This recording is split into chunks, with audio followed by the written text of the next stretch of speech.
and behavior. That's bigger than what it is in classical planning. So you have to kind of decide, are you trying to explain behavior, or are you trying to explain policy? And they wind up having different things. In terms of landscape of interpretable behavior, we talked about predictability. There's been notions of legibility and we talked about explicability. There's notions of predictability and legibility, and there's also been notion of transparency.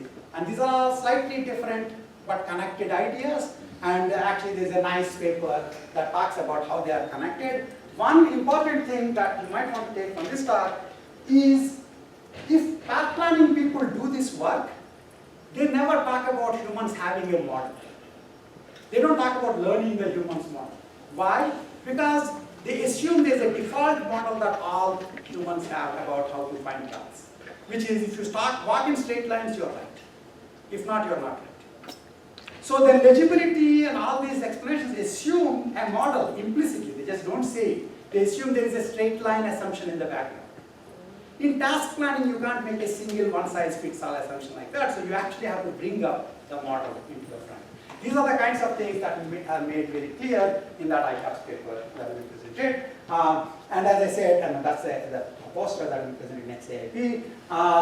Then let me see. So this I'm going to quickly skip, but it's essentially the way the files work. That's a Hitchcock 2018 paper. It's a nice video of Sharat, but I'm not going to show you.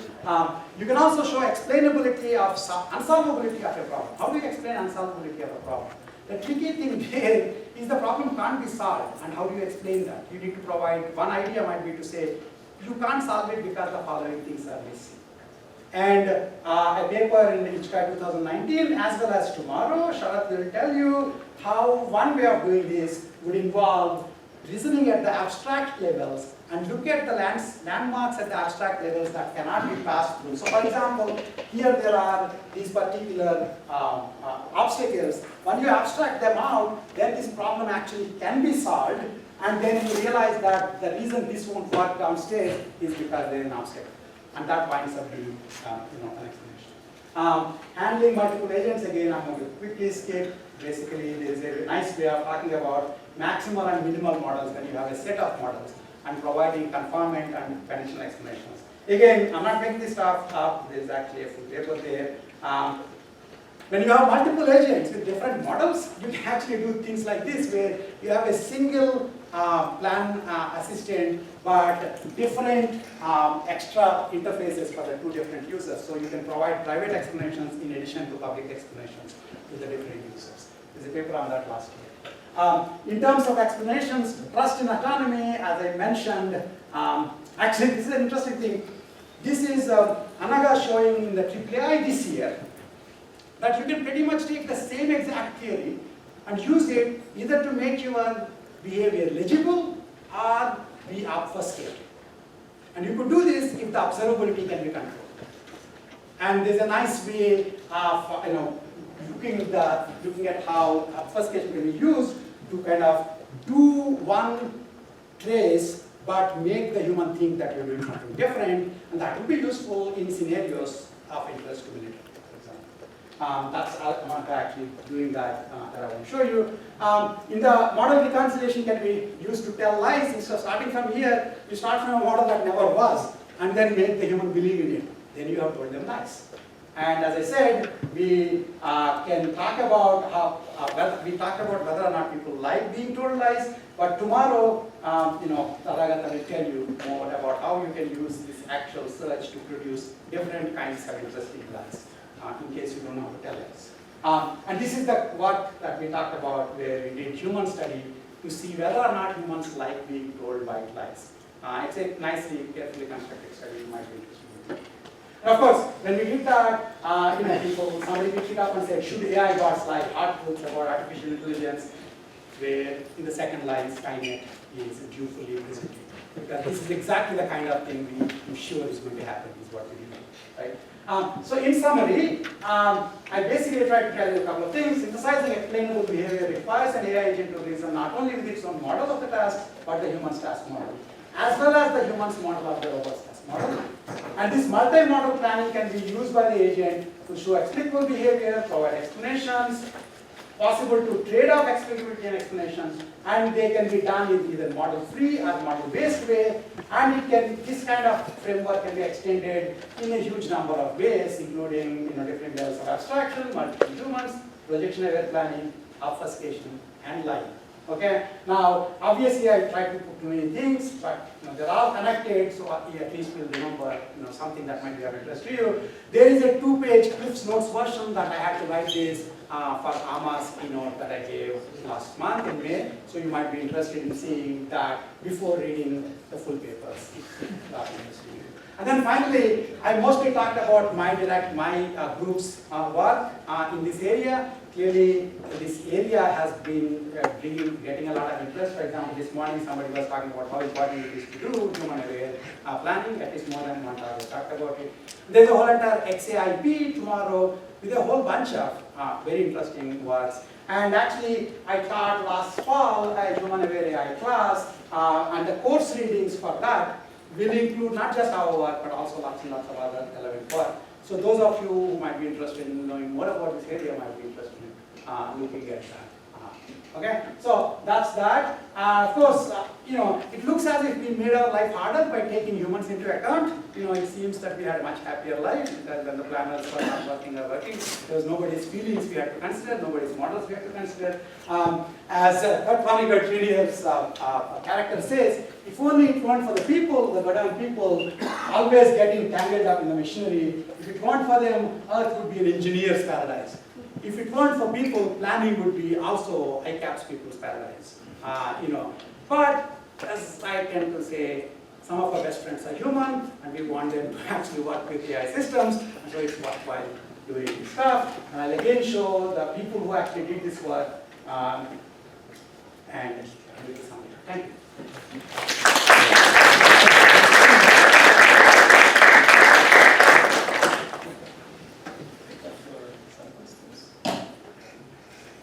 So, I really like this, but I have one thing that's been bugging me. Which is Only one? Well, only one big one. Very nice. Which is why an explanation means that the plan needs to be optimal in the human. It doesn't have to be. It doesn't have to be. Actually, that's a very good question. I'm sure my students. I basically kept working on that. It's the cleanest way to analyze the properties of explanation. But eventually, the point is again, it's not surprising. It should not be surprising to you that I believe this because I always thought optimality track in ICAPS made no sense. It's not like people are trying to be saying, if only you can get optimal blocks plans, we'll buy your technology. And but again, the reason people look at optimality is because there are easier theorems to prove. The interesting question, of course, is when you come away from optimum, it's a slippery slope. And so I don't have a very good answer. We have talked about approximate methods. In fact, the HKI 2018 paper does have some approximate explanations which don't have optimality guarantee. But you don't want to just do something and say, take my stuff because it's not optimal. I mean, because everybody hates optimality and it's too costly. So doing it very right is a tricky issue. And to some extent, it winds up being tied also to inferential abilities of the human in the loop. Again, in the beginning of our work, we sort of assumed that the humans have the inferential abilities. Interesting point is if you wait for humans to ask questions, you are implicitly taking their inferential abilities into account. I told you that if you don't want to explain something just because your boss is looking, looking frustrated, just keep quiet until they come up with why aren't you doing it this other way. Most bosses don't know how to do anything. So they won't come up with a foil, so you win. Okay? That's a way of taking into account inferential complexity. So the file-based approaches essentially no longer talk about, they're not really assuming optimality. They're only assuming, I'll just answer the questions you. And if they're not smart enough to answer the real hole, which I'm hoping will happen to me, nobody will find the real holes in my work, and I don't need to explain. Okay, that's.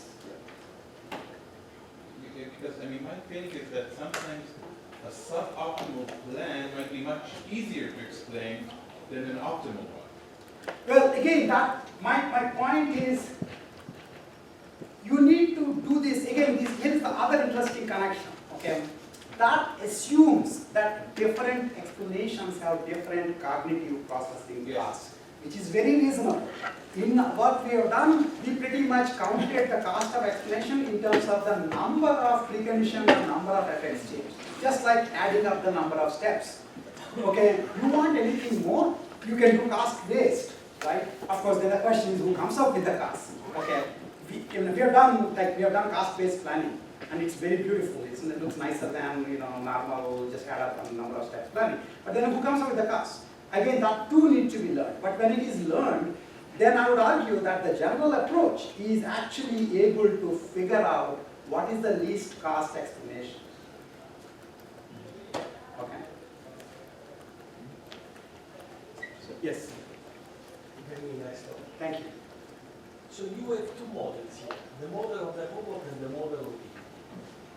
But how much alike do you think? So they can be very different. Yes. A human might talk with a different language with respect to the robot. Exactly. So that's completely true. Okay. Actually, that's where, to some extent, labeling allows you to get away from. I don't need to understand your language, which I never understood, right? But I need to understand whether you like. If we have some common ground. First of all, explanations assume there is some kind of a common ground. Otherwise, why are we even bothered, right? So if I can basically show you some plans and you are able to show some behaviors and you are able to kind of show your pleasure or displeasure, which is based on labels, then I would not necessarily learn your model in your vocabulary, but I will learn a version of your preferences that I can use to do behavior that you will be happy. So that's a way of getting away from that. But there's this whole entire other thing which I mentioned, which is what the whole XAI community is doing, which is basically, actually I think they sort of tend to assume that the humans will have the same model as the robot, as the machines, and we just have no clue what the machines are learning. In that particular case, again, they're showing the one thing that's common, which is the picture and pointing explanations. Okay? As I mentioned, pointing explanations don't work in some cases. In many cases, they won't work. They're either hard to compute, or in fact, there's nothing you can point simply in the picture if you have a series of examples. But it's a great question. This is basically, if you're just learning models from traces. So again, here's a very interesting question. Somebody in the morning was talking about whether to learn preferences from the state sequence or the action sequence. I would argue that you're more likely to agree on actions before you agree on states. States are basically, especially for us, not these atomic posers who essentially think that states are black boxes. For us, states have structure, okay? And if state has structure, then there could be all sorts of interesting vocabulary differences in defining the states. But if in fact we are working together, we at least agree that there are certain actions that we both know can be done. So if you do more of your work based on the action sequences rather than the states, then that reduces your dependence on common vocabulary. Because the vocabulary would not be same, it will be much less likely to be the same in terms of states. Now, of course, human actions might be different. So, in that particular case, I'd ask, why the heck are you collaborating with this person? This is a Martian who has completely different kind of actions. We have completely different kind of actions. Life is too short to try to work with Martians. Okay, we do assume that there should be, vocabulary differences, but we don't want it to be so different. Different level of abstraction, right? So the robot has a lot of very detailed things that the human doesn't even notice. Yeah. Right? So again, I think in terms of, there's a whole entire issue of abstraction issue, but there's also issue of actions are more likely to be common than state literals, factorized state representations. And I think, again, but we're talking, not surprisingly, we're talking in the same direction, which is we are talking about the fact that the game is trying to make sense to the other person's obviously differing model. By assuming that they have the same model, then you can just talk to yourself. If everybody has the same model as me, then I talk to myself, they should understand. And that's explanation as solidarity, and that's what our title of our paper is Beyond Explanation as Solidarity. And explanations are always about other people's models. And people who talk to themselves are the worst possible teachers, because they're just looking at the board, and board always listens to them, and then they talk to the board. And all the students have very different models, and it's too painful to try to explain it. But we agree on that, because not surprising. Yes? Can I ask you, do you consider how to match multiple human models? Because you mentioned the example of the doctor patients. Mm-hmm. The picture, the robot, trying to please both. So the closest we came to really is, this is connected to this other issue too. So for example, you're working the Martian as well as somebody from Jupiter, somebody from Neptune, and life is very hard in that case. But the thing that we did consider is different humans at different levels of abstraction. So that is actually the way you can understand, to some extent, the doctors giving differing explanations for patients versus their own colleagues. Because the colleagues might be at a more concrete level, whereas the patients sort of have this magical view of how this is. And that's the closest we have come to. But it's a very relevant open issue. What about cognitive models? For example, in a stressing situation, you have to give some kind of explanations. In other situations, so that's more like, remember I said, you could actually just see whether somebody is waiting for an explanation, right? And that is by actually sort of recognizing their expressions and see if they are nonplussed, if they are looking confused. Because they don't even open their mouth, but you already start providing that. That certainly, is more. That's more about recognizing the expressions. That's intentional recognition. That it's combined. So again, you may have a multiple models at the same time that should be structured.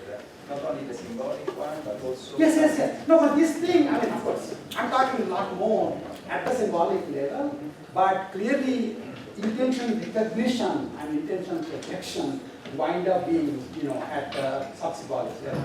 And to me, I completely believe that these have to be married together.